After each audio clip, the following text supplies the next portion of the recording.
집을 위한, 집에 의한 대한민국 집코노미의 모든 것. 손바닥 들여다보듯 훤하게 부동산을 들여다보는 손바닥 부동산 시간입니다.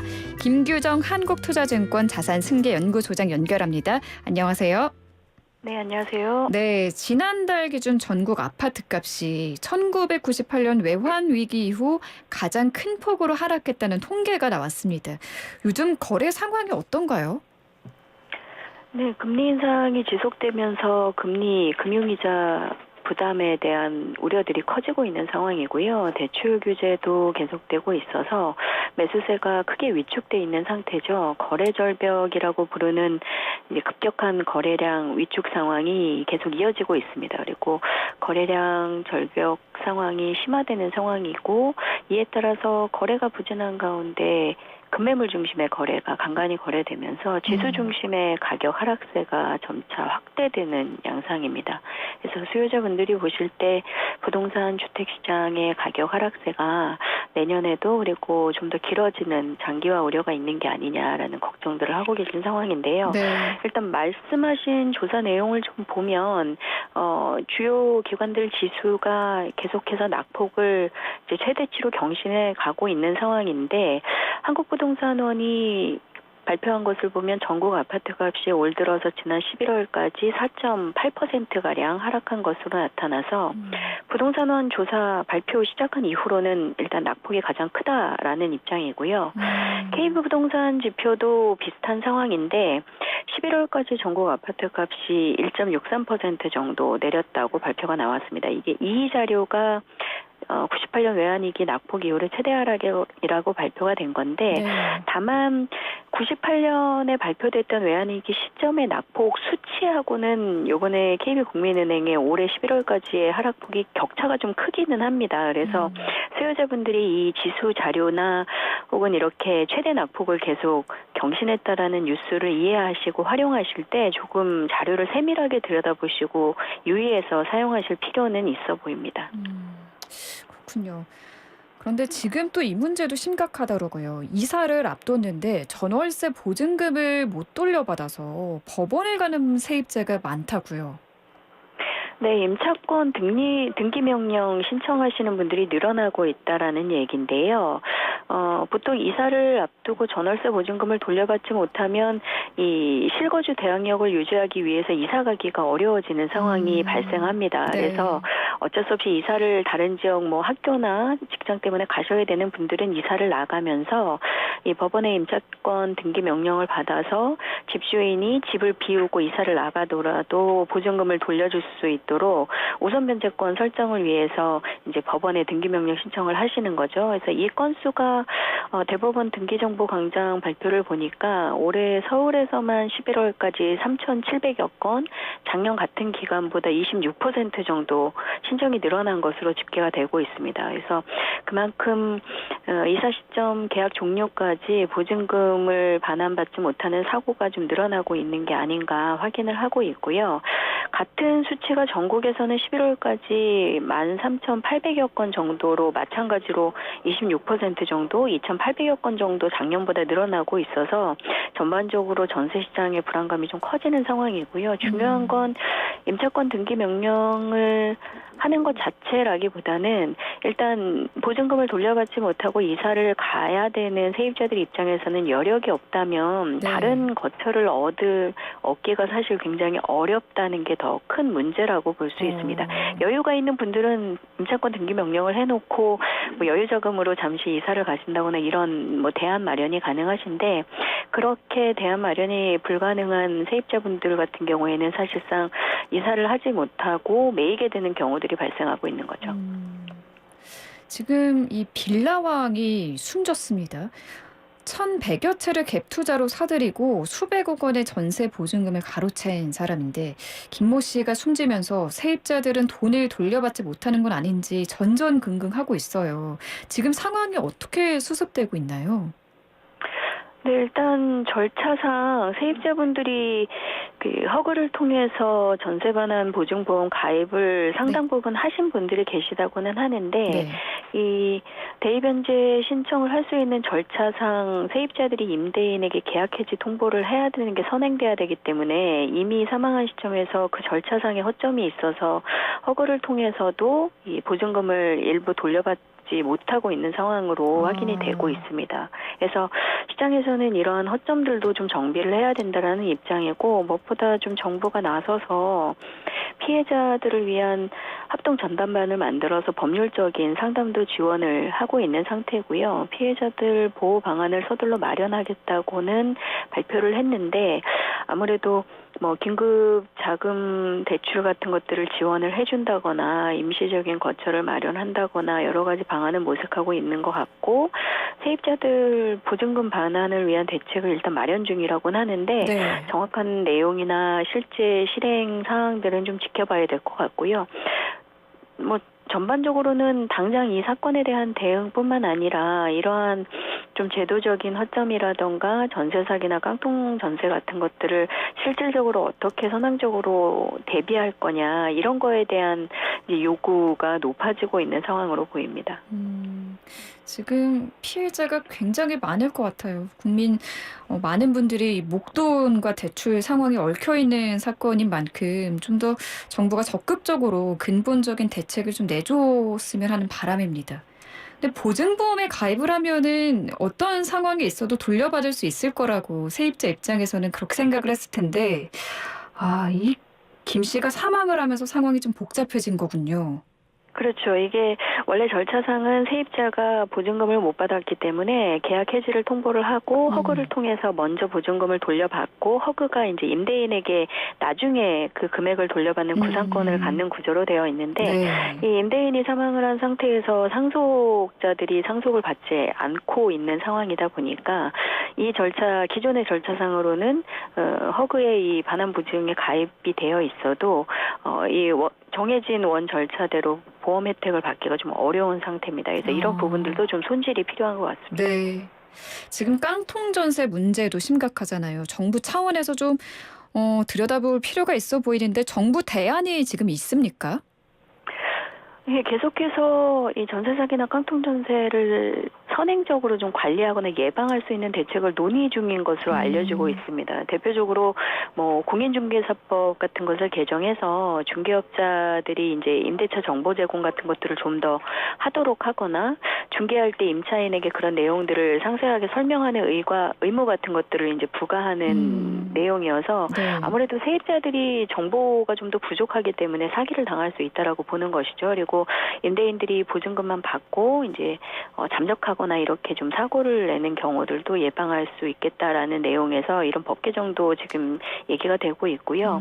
또 임대인들이 좀 전에 사례처럼 이제 국세나 지방세 같은 것들을 체납했을 때 사고가 생기면 보증금을 우선순위로 돌려받지 못하고 이제 국가에서 자산을 이제 세금조로 회수하는 경우들이 생기기 때문에 부동산 등기법 개정 등을 통해서 이런 임대인들이 체납이 있을 경우에 부동산에 부기 등기를 하도록 하는 내용들도 일단 얘기가 되고 있습니다. 그리고 다수 의원 발의로 주택임대차보호법을 개정해서 사전에 뭐 깡통전세나 전세 사기 예방할 수 있는 현황 조사라든가 대응 방안 같은 것들을 아예 법률적으로 근거를 또 시스템을 좀 마련하자라는 여러 가지 내용들이 논의가 되곤 있는데 아직 확정 내용들까지는 조금 살펴보셔야 되는 내용이고요. 무엇보다 이 법적으로 이런 조치들이 강화되더라도 네. 사실 현장에서 사기성으로 대응하는 이런 이제 전세 사기나 이런 것들에는 개인 세입자들이 뭐 100% 관리한다고 대응되지 못하는 한계가 있을 수도 있기 때문에 이런 전반적인 것들에 대한 이제 관리라던가 사고가 또 생겼을 때의 지원 방법이라던가 좀 전방위적인 정부의 대안이 좀 필요한 상황입니다. 네. 지금 부동산 거래 절벽이다, 이런 소식 매주 전해드리고 있는데요. 올해 전국 청약 경쟁률이 2014년 이후 8년 만에 한 자릿수로 하락을 했다고 하더라고요. 이 소식도 좀 전해주시죠. 네, 지금 말씀하신 자료는 부동산 리서치 업체 리얼투데이에서 부동산원 그 청약홈의 청약 결과 자료 분석한 것으로 보도 자료가 나왔는데요.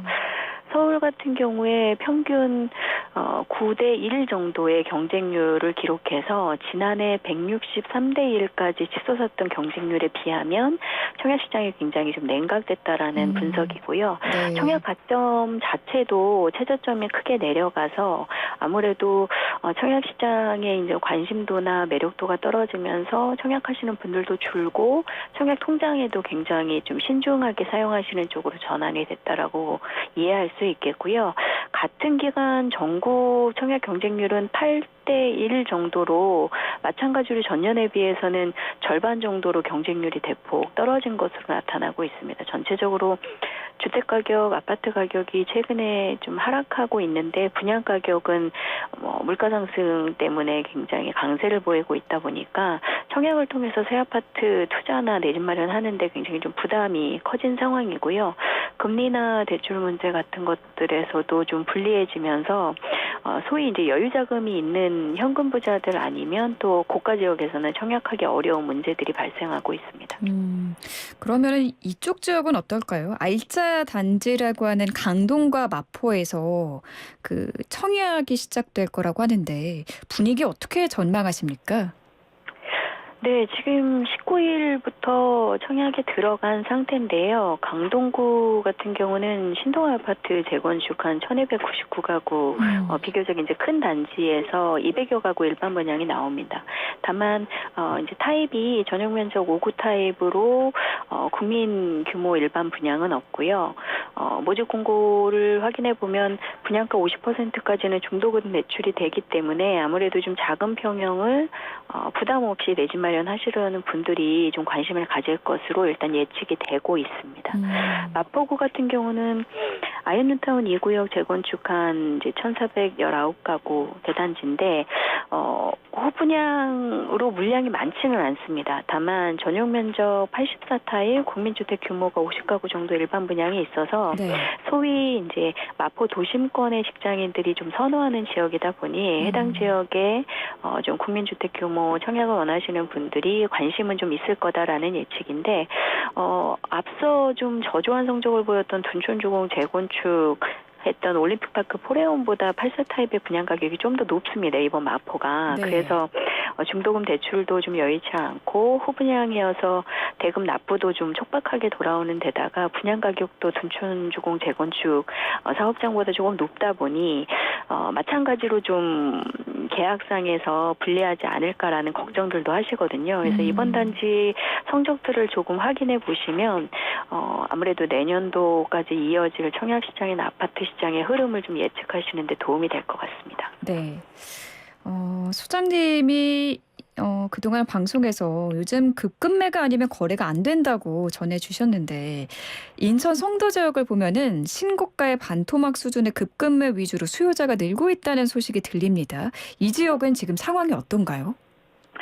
예, 일단 실거래가 지수 기준으로 인천 송도 지역이 올해 가장 낙폭이 좀 컸던 지역에 손에 꼽히는 지역입니다. 그러다 보니 전체적으로 가격 하락에 대한 우려도 크고 거래도 좀 부진했는데 일단 신고된 아파트 실거래 신고 건수 자체가 11월 들어서 7월, 10월 수준에 비해서는 좀 크게 늘어난 것으로 신고 내용이 확인이 되고 있어요. 네. 그래서 일각에서나 현장에서는 이제 급금매 저가 거래는 좀 되면서 바닥은 확인되는 게 아니냐라는 좀 긍정적인 전망들도 하고 계시는 것 같은데요.